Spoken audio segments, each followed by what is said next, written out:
So let's start with this, kind of like I just said, for context. I'm going to take you through why you need a newsletter, as opposed to just the emails that you're probably at this point sending.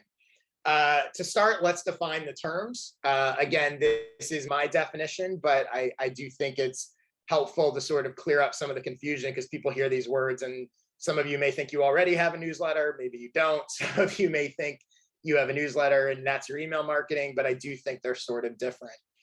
The way I think about it is email marketing are emails that are designed to extract value from your audience. You're sending them specifically to get leads, to get sales, to get them to take a specific action. A newsletter I define as something that's designed to provide value to your audience. It's the opposite end of the coin. Now, a newsletter will ultimately lead to those other things. That's why it helps your email marketing. But your goal with sending a newsletter, and what I call sort of a content-driven newsletter, is to actually serve and provide value to your audience. It's not about promotion. It's not about sales, that kind of thing. The irony is a great newsletter, which provides value to your audience, will make your email marketing and allow you to extract much more value from them than just sending quote unquote email marketing emails. Going a little further into this, email marketing tends to be about you. The emails tend to be sales oriented. They tend to be promotional. If you think about it on some level, they're essentially saying, can you do this for us? Can you buy our thing? Can you support our cause? Will you do me a favor? And there's nothing wrong with that, by the way. That is a part of business. So I'm not saying that with a judgment. It's just the reality is that's what most of those emails are essentially doing.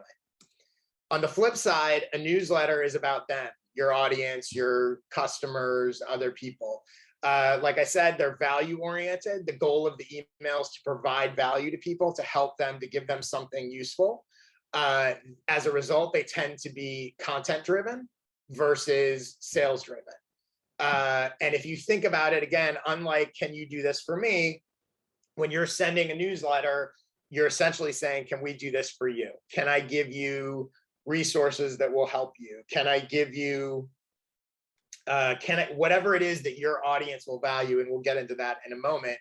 How can I send you something by email that's going to provide value to you? Another comparison, email marketing tends to be transactional. When you're writing an email marketing email, obviously you're looking for sales, for leads, for clients. So your entire structure of that email is about that transaction, right? You're in selling mode, you're in promotion mode, you're using copywriting skills designed to get people to take an action. That's very different than a newsletter. A newsletter is relational. It's intimate, and this is as compared to social media. One of the things I love about newsletters is or email in general, is that, you know, those are consumed. It's a one-to-one medium. Even if you send to 1 million people, everyone is reading that in their inbox without any context of how many other people or who else is seeing it. That's really different than social media marketing, where you put something on social media and your message is being interpreted not just based on the message, but also how many likes does it have, how many comments does it have.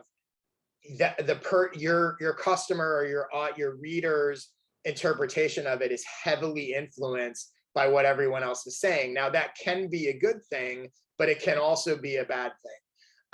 Email and newsletters in particular is one-to-one. So I'll give you a quick example. You know, your audience only knows their perspective of whatever you're telling them is really in your control. So in the early days of my newsletter, when I didn't have a lot of readers or a ton of engagement, whatever, I might ask a question in one newsletter, and let's say 3 people might have replied with an answer because I didn't have a big audience. But in the next issue, in the intro, I might say, oh, I was blown away by all the responses I got to that question. Other people, it's not a lie, I was thrilled that 3 people replied. But other people perceive that as, wow, this newsletter must really be catching on. This community must really be engaged. This must really be a thing. That same thing done on social media, they would see that it got 3 likes, or 2 comments or whatever, and it would not carry the same, you're able to control perception better, or influence perception better in email. The other thing is email is a 2-way communication platform. So lots of people will reply to a newsletter or an email that would not comment on social media because they don't want other people to see their question because they think it's dumb, or they don't want other people to see what they have to say. But that one-to-one element is really powerful and creates an intimacy. Another thing about a newsletter being relational is it's habit forming. Nobody is opening their inbox on Sunday morning going, oh, I hope I get another sales email. Like, they're just not doing that. But if you send a newsletter consistently and you're consistently providing value, you have the ability to become a habit for your customers and audience, which is incredibly powerful, obviously, for all sorts of reasons. And then the third thing here about it being relational is the newsletter gives you the opportunity to be much more personal than email marketing or sales tends to be, right? You can, they will feel like they know you, and we'll get into this later down the road, but that's especially true if it's actually coming from a person, right? If you work for a clothing brand, a newsletter that comes from the brand's head designer is going to be way more personal and way more interesting than a generic brand newsletter. So personal is another thing that you can do, but it's unlikely that it's unlikely that the brand's designer is going to be sending your email marketing sales email saying, please buy my new designs. Switching back to email marketing. So again, it tends to be about conversion. And what that means is you're usually aiming your email marketing emails at your existing audience. They're designed to drive action. They typically are focused on one objective. Maybe you have multiple products, but most of those marketing emails are probably about selling one of them or getting people to take one specific action. They tend to be aimed, because they're aimed at an existing audience, they tend to be aimed at people that are ready to buy or at least close to buy. You're not really bringing in new people. You're sort of trying to push them over the edge to get them to convert.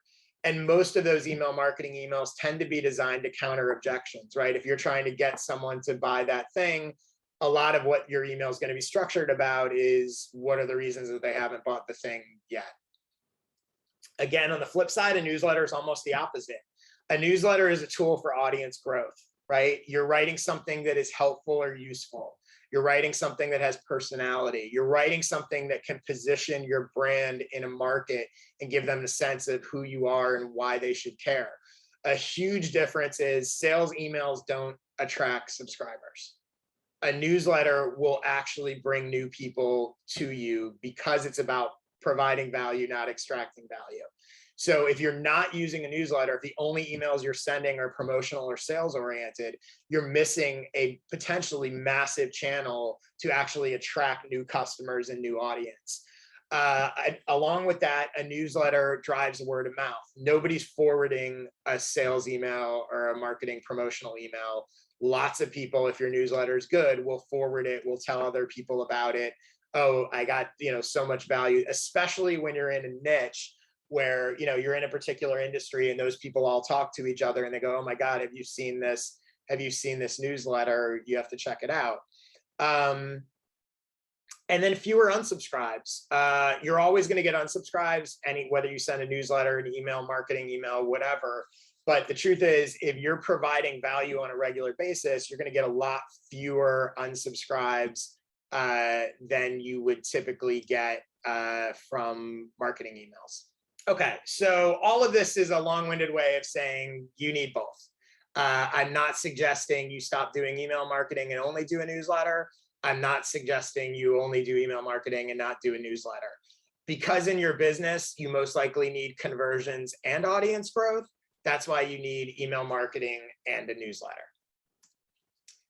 And again, like I said in the beginning, all of these reasons are why a newsletter will make your email marketing more valuable.